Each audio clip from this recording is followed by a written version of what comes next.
Oi oi, alright, how's it going? I'm Grant, you're you, and this is Doodle Review, coming through with a new album to give a spin and chat some fraff about whether I like it or not. Today's all about the new Pissed Jeans album, Half Divorced. Pissed Jeans are a post-hardcore band from Pennsylvania, US. Known for their scolding wit and acidic guitars, the band released their first record, Shallow, in 2005. This album, the band's fierce live presence and completely off-the-wall perspective demonstrated by album highlights like Ashamed of My Cum, led to the band getting signed to Sub Pop, the label they've made their home since and have released now 5 records through. While this, the Pissed Jeans' 6th record, may be half divorced, the band, in its now 20th year, are certainly no less married to their trademark sound. A twisted, searing, pummeling sort of sound, one you might discover if you mic'd up a meat grinder and forced a few Jesus Lizard and Black Flag records through it. That's actually a comparison, Jesus Lizard meets Black Flag, a comparison I've used to describe a lot of post-hardcore bands in the past, because in truth, my musical library has been lacking the kind of big reference point for all of these bands, which is Fugazi. Filling that pretty glaring gap in my musical vocabulary has become a goal of mine this year, and it's a project I've recently begun.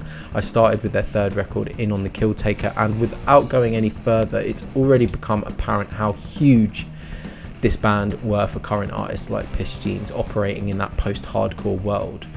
I knew they were a big deal, just like someone who hasn't heard the Beatles still knows they're a big deal, but even if you know something in the abstract, it's not the same as when you hear it and you actually know it, Anyway, with that being said, my Jesus Lizard Black Flag comparison isn't totally invalid. I've often used the Formers track Boilermaker as an example of the kind of euphoria that can be achieved by the combo of a real grinding, dirty guitar sound, the type that sounds like it could be used to amputate limbs while leaving a rust-coloured stain on the skin.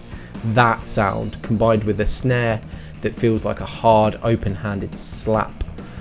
Where was I going with that? Yeah, so I'm an advocate for that sound as a kind of audio cum shot. Sorry.